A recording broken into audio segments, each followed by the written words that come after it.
আসসালামু আলাইকুম। Best tasty food পক্ষ থেকে আপনাদেরকে জানাচ্ছি শুভেচ্ছা অভিনন্দন। আজ আমি আপনাদেরকে দেখাতে যাচ্ছি বুটের হালুয়া।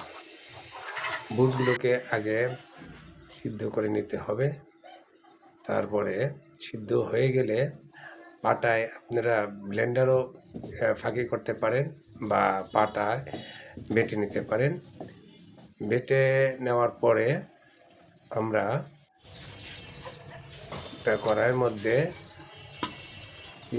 তেল নেব এবং তেলের মধ্যে কিছু ঘি দেব আর কি। দেখতে পাচ্ছেন তেল ডালা হচ্ছে এবং কিছু পরিমাণ ঘি দেব। ঘিটা দিলে একটা ঘ্রাণ আসবে, এর জন্য ঘিটা দেওয়া হলো। তারপর তেজপাতা, দারচিনি, লবঙ্গ দিয়ে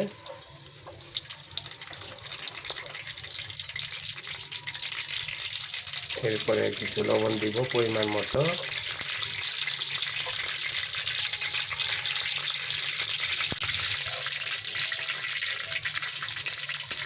লবণ দিয়ে নাড়াচাড়া করতে হবে।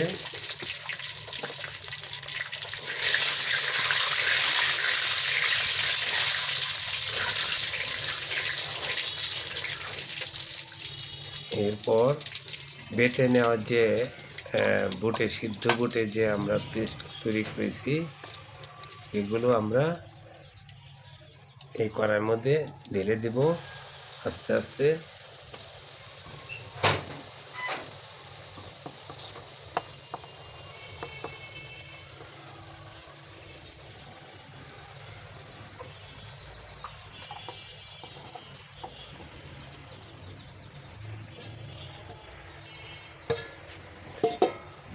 ভালো করে নাড়াচাড়া করতে হবে যাতে করে আগুনের তাপে নিচে লেগে না যায়।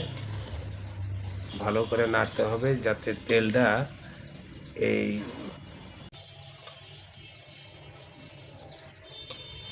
ফাঁকি করা হয়েছে বা পেস্ট করা হয়েছে যাতে সবটার সাথে মিশে যায়। এরপর আমরা পরিমাণ মতো চিনি দিব, যার যে সুবিধা মতো যে যতটুকু মিষ্টি পছন্দ করে সেই পরিমাণ চিনি দিতে হবে এবং সাথে সাথে ভালো করে নাড়াচাড়া করতে হবে। এবং চিনিটা যে সময় পানি ছেড়ে দিবে সেই সময় আস্তে আরও হয়ে যাবে, পানি ছাড়ার আগ পর্যন্ত ভালো করে নাড়তে হবে।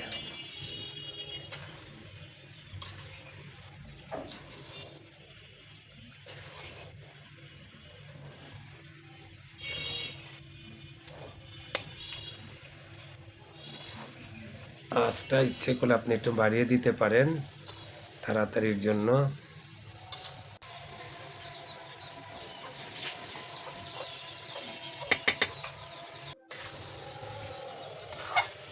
এখন কিন্তু চিনির থেকে পানিটা ছেড়ে দেওয়াতেই এইরকম হয়েছে।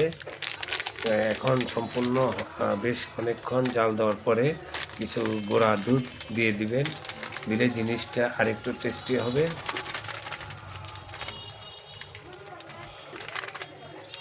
পরিমাণ মতো গুঁড়া দুধ দেওয়া হয়েছে।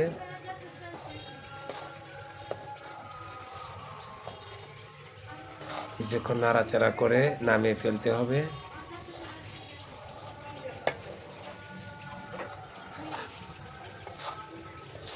প্রায় হয়ে গেছে বুটের হালুয়া।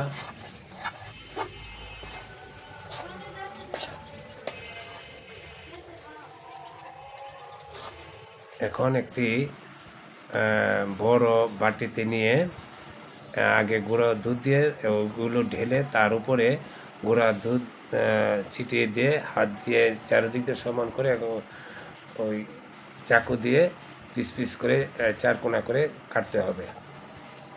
হয়ে গেল বুটের হালুয়া। বন্ধুরা, ভালো লেগে থাকলে অবশ্যই কমেন্টস করবেন।